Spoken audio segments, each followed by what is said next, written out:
शेंग छान लागते, पण भाकरीबरोबर जर खायची म्हटली तर जरा ओलसर ठेवावी लागते याला. हे बघा अशा पद्धतीने तुम्ही अशा पद्धतीने ही शेंग नक्की करून बघा. तुम्हाला ही शेंग कशी वाटते नक्की मला कमेंट बॉक्समध्ये. प्रांजस किचन. आज आपण घेवड्याची शेंग बनवणार आहोत. एकदम साध्या सोप्या पद्धतीने जशी गावाकडे बनवतात तशी आपण बनवणार आहेत. त्यासाठी लागणारे मी साहित्य घेतलेलं आहे बघा.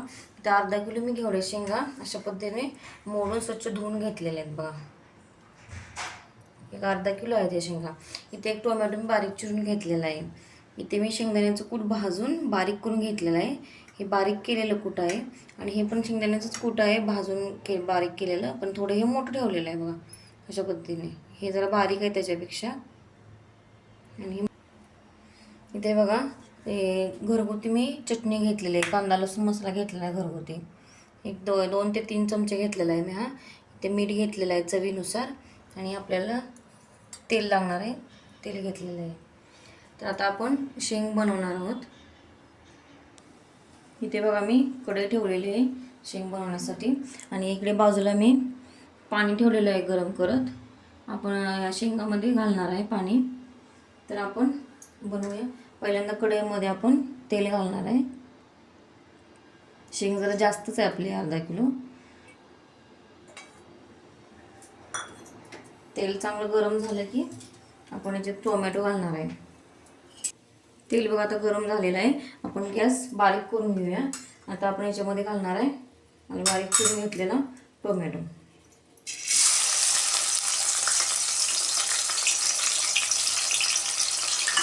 गॅस जरा बारीक करून घ्यायचा. टोमॅटो टाकल्यावरती तेल जास्त उडते नाही. टोमॅटो चांगला मऊ होईपर्यंत परतून घ्या त्याच्यामध्ये. टोमॅटो बघा इथं आपला चांगला एक मिनिटभर परतून घेतलेला आहे आणि चांगला मऊ झालेला आहे बघा टोमॅटो. आता आपण याच्यामध्ये शेंगा घालणार आहे. त्यामध्ये शेंग घालून घेऊया आपण.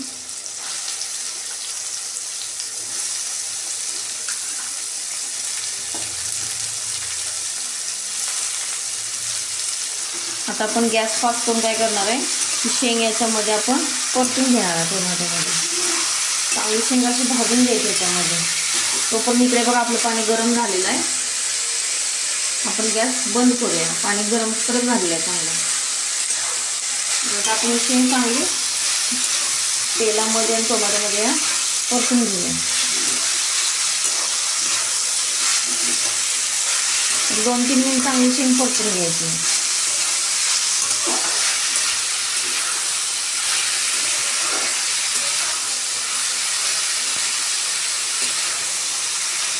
इथे बघा 2 ते 3 मिनिटं शेंग छान परतून घेतली आहे तेलामध्ये.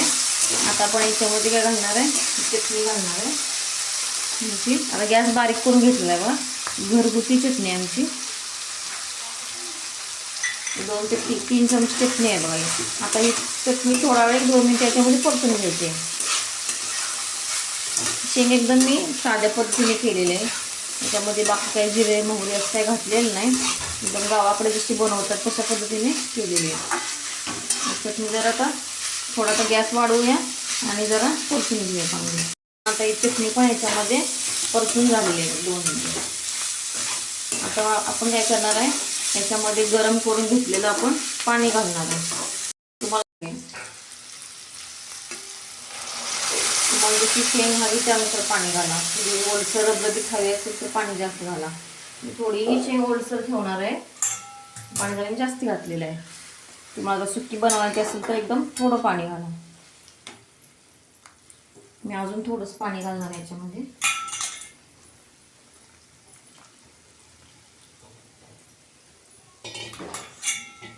शिजून पाणी घेऊनच कमी होणार अजून.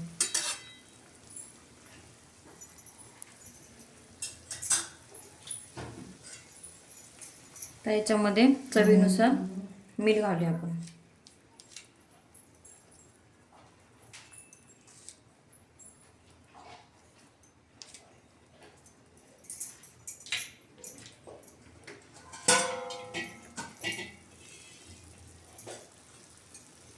चांगली उकळी यायला लागली बघायला.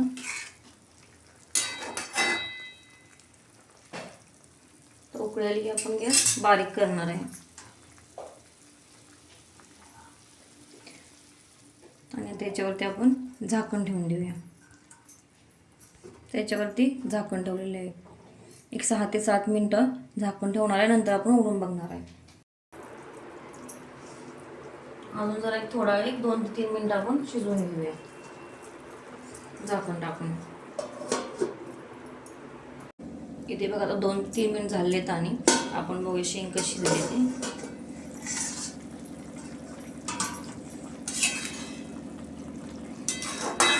एवढं पाणी आपल्याला पाहिजे आहे शेंगा. अजून आपण याच्यामध्ये कूट घालणार आहे. शेंग बघूया आपण कशी शिजली.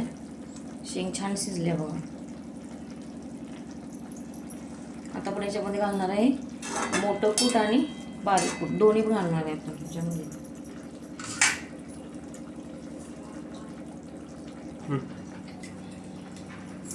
इथे बघा आता आपण मोठं कूट घालणार आहे 2 ते 3 चमचे.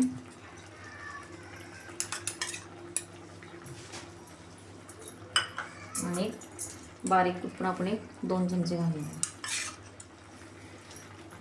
मोठे चमचे 2.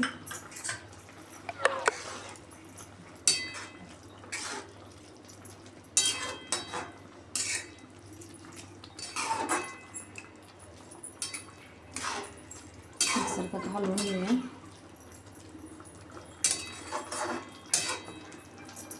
थोडा वेळ आपण याच्यामध्ये कुटास थोडंही घेऊन घेणार आहे.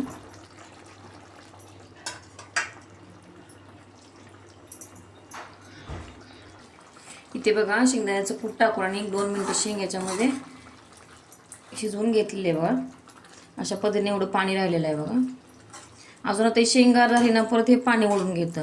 मग मी एवढं पाणी याला ठेवणार आहे बघा. थोडी ओरलीच पाहिजे आहे मला. तर आपली शेंग तयार झालेली आहे बघा. तर आपण हे काढून घेऊया एका प्लेटमध्ये खाण्यासाठी. थोडीशी अशी मी ओलसर ठेवलेली आहे बघा शेंग. तुम्हाला जर ही सुकी हवी असेल तर सुकी पण करू शकता. सुकी पण शेंग छान लागते. पण ही भाकरीबरोबर जर खायची म्हटली तर जरा ओलसर ठेवावी लागते याला. हे बघा अशा पद्धतीने ही तुम्ही अशा पद्धतीने ही शेंग नक्की करून बघा. तुम्हाला ही शेंग कशी वाटते नक्की मला कमेंट बॉक्समध्ये सांगा. तुम्ही आमच्या रेसिपी पाहत राहा. शेअर करा, लाईक करा, सबस्क्राईब करा. धन्यवाद.